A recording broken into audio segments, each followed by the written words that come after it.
Vamos trazer para cá o Bruno Souza, que é cientista político, e também o Walter Maerovitch, que é colunista aqui do UOL. Uma boa tarde aos dois, bem-vindos. Começo contigo, professor. Houve erro do ministro Alexandre de Moraes? Já era público, como eu disse no e-mail. Ele está errado em pedir mais informações para o parecer da PGR. O que o senhor acha dessas declarações aí do filho do presidente, o deputado Eduardo Bolsonaro? Olha, em primeiro lugar, Diego, e boa tarde, Bruno. Em primeiro lugar, Diego, eu faço a seguinte colocação, porque tem muita gente pensando, e pensando errado, atenção, que o fato do Moraes ter pedido esclarecimentos significa, e pedido para confirmação do convite, significa, se isso for feito, então o passaporte está liberado. Esse raciocínio, juridicamente, tecnicamente, é absolutamente incorreto. O que acontece? O Moraes, antes dele apreciar o mérito, e o mérito é se libera ou não o passaporte para o Bolsonaro viajar para os Estados Unidos, esse é o mérito. Antes de examinar o mérito, há necessidade de um exame de formalidade. E qual a formalidade? Verificar se efetivamente o Bolsonaro foi convidado. E pelo documento apresentado, como bem ressaltou em despacho o Moraes, não se tem a certeza do convite. Então, para examinar o mérito, ele precisa ter, primeiro, o quê? A certeza de que o Bolsonaro foi convidado. Senão ele não vai decidir no vazio, se expor ao ridículo, porque seria efetivamente, atenção, seria efetivamente ridículo uma decisão em cima de um não convite, de uma vontade da família Bolsonaro. Esse é o primeiro ponto. E o segundo ponto, o filho do Bolsonaro perdeu uma grande oportunidade de ficar quieto. Né? Então, veja, como você falou, trata-se de um e-mail público e que ele disse que, olha, que está intermediando. Ele está intermediando, mas até agora de convite mesmo, convite formal, convite crível, convite que se possa acreditar, nada. Então, o que, que ele fez? Ele quis justificar o injustificável, ou seja, ele apresentou uma manifestação lá. Olha, pessoal, quem quiser, venham. Ô Bruno, politicamente, né, a gente sabe que esse é um assunto bastante explorado, né, da perseguição.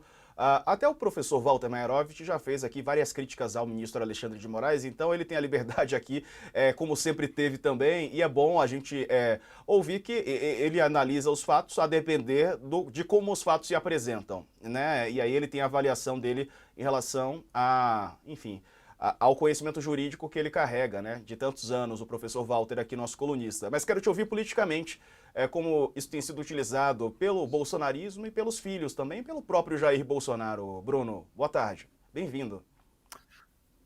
Primeiramente, muito obrigado, né? Boa tarde, Diego. Boa tarde, alegria estar aqui também com o professor Walter Maerovitch, todos que nos acompanham.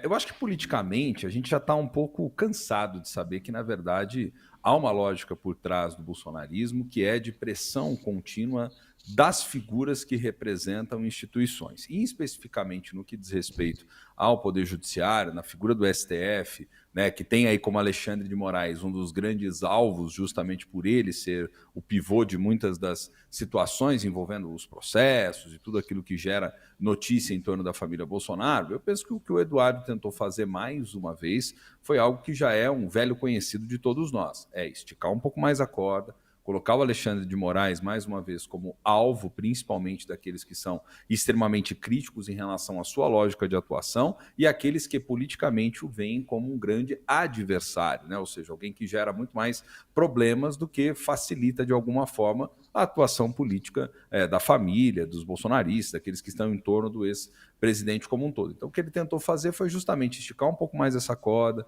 tensionar, colocar o Alexandre de Moraes numa situação delicada para basicamente construir uma narrativa e uma narrativa para as redes sociais. Que narrativa é essa, né? A perspectiva de que se Alexandre de Moraes não libera lá na frente, né, o Bolsonaro para poder ir na posse do Trump, em se tratando de verdade, como o professor Mairovich sinalizou, que ele foi, de fato, convidado, e aí eu penso também da mesma forma, acho que tem que ter um convite ali formal, algo que vai chegar ali de modo mais correto, vamos dizer assim, para mãos do ministro poder fazer o despacho se libera ou se não libera, mas a despeito disso tudo ele está tentando criar uma narrativa que é uma narrativa de que eles continuam a ser perseguidos, de que Moraes não é sensível nem sequer à atuação política do seu pai, e que o seu pai está sendo muito bem quisto nos Estados Unidos agora com essa mudança dos ventos políticos e a chegada de Donald Trump à presidência da República. Então eu penso que é aquela história, né, Diego, é tentar de alguma forma gerar dificuldades para posteriormente vender alguma suposta facilidade. Professor, rapidamente, o senhor acha que qual vai ser a posição com a sua experiência, né? Aqui a gente está, é claro, ainda sem o fato concreto, mas qual deve ser a posição da PGR com as informações que a gente tem em mãos e sabendo do histórico também do Gonê? Olha, Diego, nós precisamos fazer a seguinte análise. Eu vou analisar, evidentemente, como sempre, sem torcida. Não estou torcendo. Então, veja, o Bolsonaro já teve uma primeira vez o seu pedido indeferido. Uma primeira vez pelo Moraes, e ele recorreu ao plenário do Supremo que confirmou esse indeferimento. Agora vamos ao segundo ponto. A situação do Bolsonaro, à luz desse segundo pedido para agora ir à posse do Trump, melhorou ou piorou em termos de risco de fuga? Melhorou ou piorou? Olha, basta ter olhos de ver para se perceber que piorou e muito. Piorou muitíssimo. Por quê? Da primeira vez, o que o Bolsonaro tinha como antecedentes? Primeiro, aquela fuga a Miami. Segundo lugar, aquela escondida, entre aspas, que ele deu, que ele pensava que seria preso preventivamente, na embaixada da Hungria, que, evidentemente, com o aval do seu amigo e o manda-chuva da Hungria, o Viktor Orbán. Então, ele tinha essas duas situações. Agora, ele tem o quê? Tem uma piora. O Gonê está para apresentar, e disse que fará isso até o final do mês, ou na primeira semana de fevereiro, e está para apresentar uma ação penal com fatos gravíssimos. Ou seja, ataque ao Estado Democrático de Direito e tentativa de golpe, mas tantos outros. Mas veja a gravidade.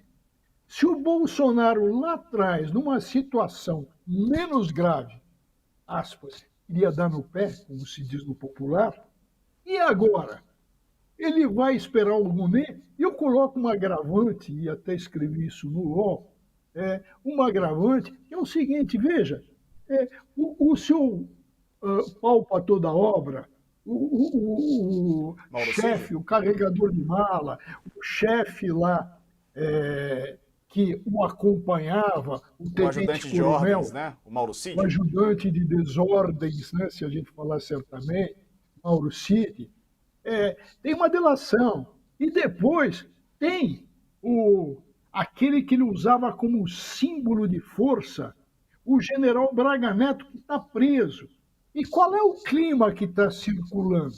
Como o Bolsonaro joga todo mundo ao mar, obedece aquele princípio da academia e de todos os militares, que não se deixa combatente solto e ferido no meio da batalha, se vai ajudá-lo, o Bolsonaro joga todo mundo ao mar. Já falou que com relação ao Braga Neto não sabe de nada. Com relação ao Mauro Cid, ele também já tirou o corpo. Então existe um clima aí em Brasília, e é muito forte isso, do que esses militares que estão envolvidos, eu me refiro a todos, estão pensando seriamente em fazer o quê? Em melhorar a imagem. E como é que vão melhorar a imagem? Vão melhorar a imagem se tornando colaboradores de justiça.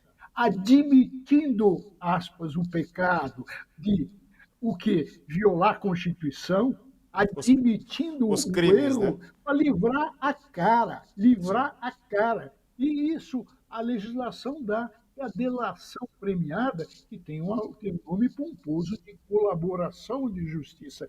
Percebeu que fica patriótico pegar isso?